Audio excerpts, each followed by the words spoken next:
Our next speaker will be of great interest to every parent in the room. She is currently on the advisory committee for the National Archives, leading the counter-attack on fake history. She is a regular contributor to The Spectator Australia and director of the Foundations of Western Civilization at the IPA. Please welcome Dr. Bella DAbrera.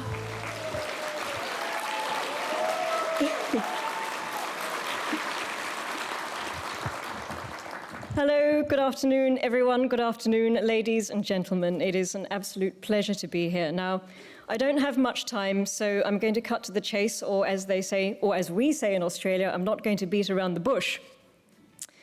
Our schools are no longer schools. They're state-sanctioned indoctrination camps where your children are being inducted into the climate change cult, the radical gender theory cult, and a cult of nihilistic self-loathing.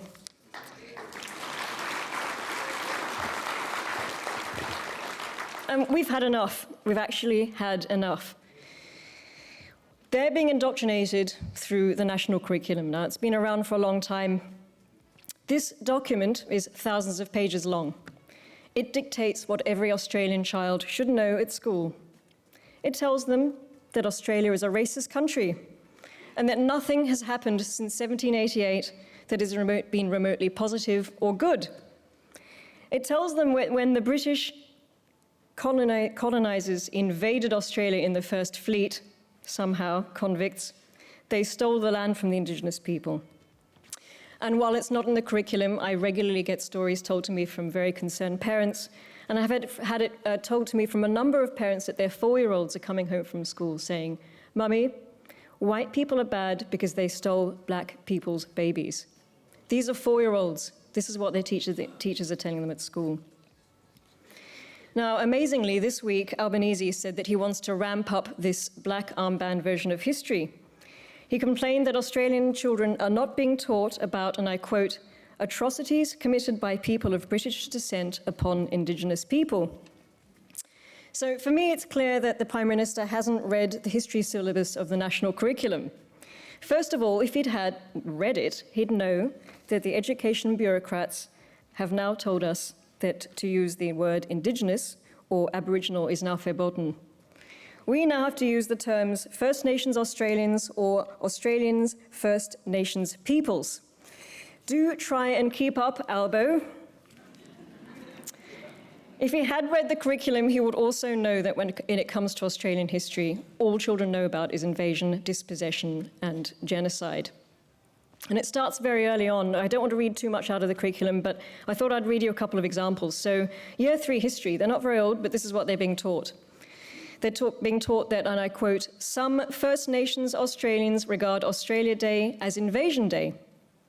In Year 4, they'll discuss the effects of contact with other people on First Nations Australians and their countries and places following the arrival of the First Fleet and how this was viewed by First Nations Australians as an invasion. They'll look at paintings that talk about dispossession, dislocation, and loss of lives. Later on in Year 9, they're going to look at the impact of colonization by Europeans on First Nations Australians, such as frontier warfare, massacres, removal of land, reserves and missions, and stolen generations. Look, we don't want our history being whitewashed. We want to talk about everything that happened. We acknowledge that there were mistakes made in the past. Nobody's suggesting that they should be ignored or covered up. But focusing children's minds entirely on the mistakes of the past with a kind of maniacal monomania is detrimental to their development and the development and the future of this country.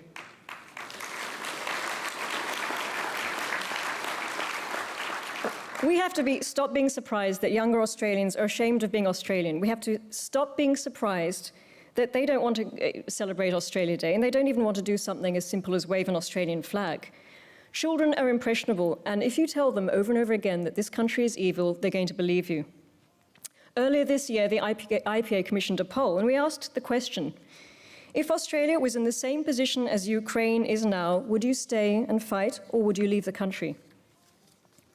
And I'm sad to say that only 32% of 18 to 24-year-olds would say they'd stay and fight, 40% said they'd leave.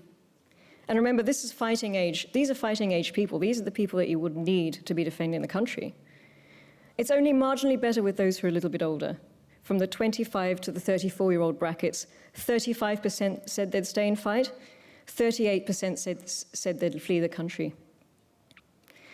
If Albanese and his gang were truly interested in what he called fair dinkum history and truth-telling, one of the left's favorite phrases, even though they acknowledge that truth doesn't exist, they'd stop lying by commission and they'd desist from propagating historical inaccuracies and lies and mythical notions such as that the British were warmongering, genocidal invaders. They'd also stop lying by omission and start teaching some positive aspects of Australian history to children. They'd explain to them how when the first settlers came to Australia, they brought with them the ethics of Christianity, in particular the notion of the sovereignty and accountability of the individual. They're not telling them this. They're leaving very large gaps. But I can tell you what they're filling it with. They're filling it with sustainability and climate change. Thanks to the national curriculum, our children are being terrified, absolutely terrified, into believing that they're going to not make it into adulthood before this advent of a climate Armageddon at some point, maybe in 2031, who knows. From the first day at school until their last, they're taught that climate change is undisputed fact. Terrifyingly, they're also taught an environmental determinist view of human civilization. This message was repeated ad nauseam through much of the national curriculum, through a thing called the Sustainability Cross-Curriculum Priority, in which they're told, and I quote, humans and their natural environment are closely interrelated. This sounds all very well and good, but it's actually quite terrifying. It's in every single subject, from foundation arts to Chinese, to design and technologies, to mathematics, to health and physical education, to English, to every single subject, from the moment they get to school to the moment they leave, they're told that they are in control of the world only insofar as how they can control the environment. They're being taught that our civilization, Western civilization, is failing the earth and mankind. They're being taught a simplistic, neo-paganistic narrative which says capitalism and fossil fuels are evil and should be rejected because they're driving us towards a catastrophic end-of-day scenario with unimaginable proportions that can only be averted by embracing socialism and renewables. Of course, no students are taught about the costs that come with climate action. They have no idea. They go out on these marches and they have absolutely no idea what they're marching about. They go out on these school strikes for climate. They're missing days of school, although arguably they're not missing anything at school anyway, so they might as well be out in the streets. But, you know, I heard an interview, there was a teenager who said, she was very enthusiastic, and she said, yes, learning is important, but activism showcases a lot of important characteristics for young people and students. It showcases our initiative, our determination, and our passion. The great tragedy for me of all this is that children are being prematurely propelled into an adult world of activism, rights, and social justice. But they're not being given the facts, the knowledge, or the maturity to cope with any of it. So on the one hand, they're being told that as future leaders, only they can save the world, but on the other, they're not even being taught the basic skills to help them save the world, let alone themselves. And when I say basic skills, they're not being taught how to read, write, or add up. They're not being taught the basics. Over the last 20 years, standards in this country have been plummeting. Since 2015, reading literacy has fallen from 4th to 16th. Mathematics has plummeted from 7th to 25th. Science has dropped from 4th to 14th. We're breeding a future of people who cannot read and write. At the moment, 14% of 15-year-old Australians are so functionally illiterate that they wouldn't understand the instructions on a packet of headache tablets. 20% of Australian youth are so innumerate that they can't work out how much petrol is left in a tank by looking at the gauge. The national curriculum is failing at every level. But that's not worse. I haven't even told you about consent education yet. You think that was bad news. You should hear what's coming next. Next year, Australian schools are going to be compelled by the Australian government to teach consent education. It's going to be embedded in the health and physical education syllabus of the national curriculum. It's being marketed to Australian parents as a program which will transform their offspring into thoughtful, compassionate, and respectful human beings. And who wouldn't want this? But it's not. It's false advertising. In reality, it's a Trojan horse through which the state is going to ensure that your child will be inducted into the radical gender theory cult from 5 years old upwards. And all this is without the parents knowing. It's behind closed doors. It's not a crackpot right-wing conspiracy theory. But we already know it's happening because we just need to look at Victorian schools in the Respectful Relationships program. And it starts at prep. In Victoria, 4 and 5-year-olds are taught a unit called Gender and Identity. They're told, these are 4-year-olds, reflect on their gendered identity, develop an awareness of positive and negative gender norms, challenge negative gender norms, and develop an appreciation of difference. What are teachers doing talking to 4-year-olds about this in the classroom? This is not the place. Later on, when they grow up, when they get to year 11 or 12, it's even worse. They're getting full-blown radical gender theory. They're being told gender is a social construct, men are toxic, women are oppressed, but at the same time, women don't exist. So, no wonder everyone's confused. Are we oppressed or do we exist? I don't know. How can you have both at the same time? So this stuff is being written by lunatic postmodernists in our universities. Haven't got time to go into the postmodernist, but basically they hate the family.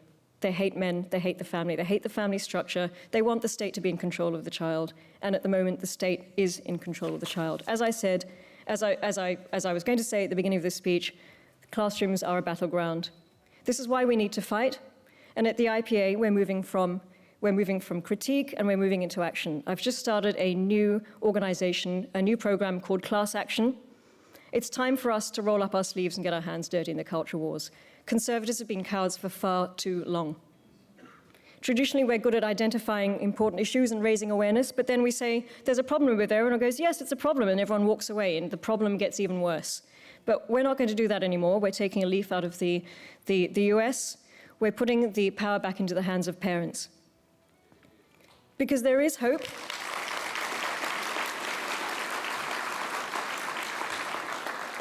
Parents need to go to their principals and they need to say, I don't want my child being taught radical gender theory. I don't want my child being taught critical race theory. And I need you to teach my child how to read and write. Because without that, that child doesn't have a chance in life. This is so wrong. This is so wrong. The things that are happening in our schools is appalling. And our politicians and the coalition has done nothing about this. In 9 years, what have they done?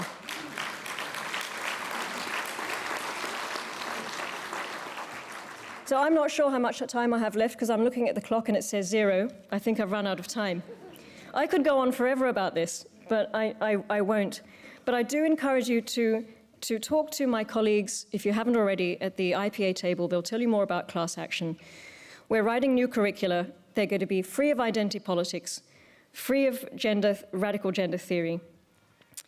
Parents know that there's something wrong. They've been at home for 2 years and they've seen what their parents are learning. It's been brilliant. I mean, it was terrible for parents that had to do homeschooling, but it was wonderful because finally the tricks of the left are being exposed. People are realizing what's been going on in the classrooms and they're waking up.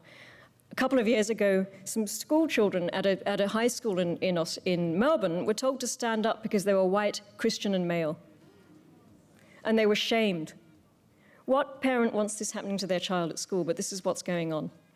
So COVID has been horrendous. Being locked up in our homes has been the most horrendous thing that's happened to us. But it has shown parents what's going on with their children. This is why we've looked at America. We've looked at what happened in Virginia. We've looked at the fact that Governor Youngkin won in a Democrat state because he talked about climate change and he talked about identity politics. We're going to do the same thing here. We're going to raise consciousness. We're going to tell people, especially parents who know that there's something wrong but they don't quite know what it is, we're going to give them the weapons to go into their schools and say we don't want it anymore. And look, we can't make this change until we meet a critical mass. We need a critical mass of people who recognize that there's a problem, and we need everyone here to become part of that. So I want to make Australia's education great again. Thank you very much.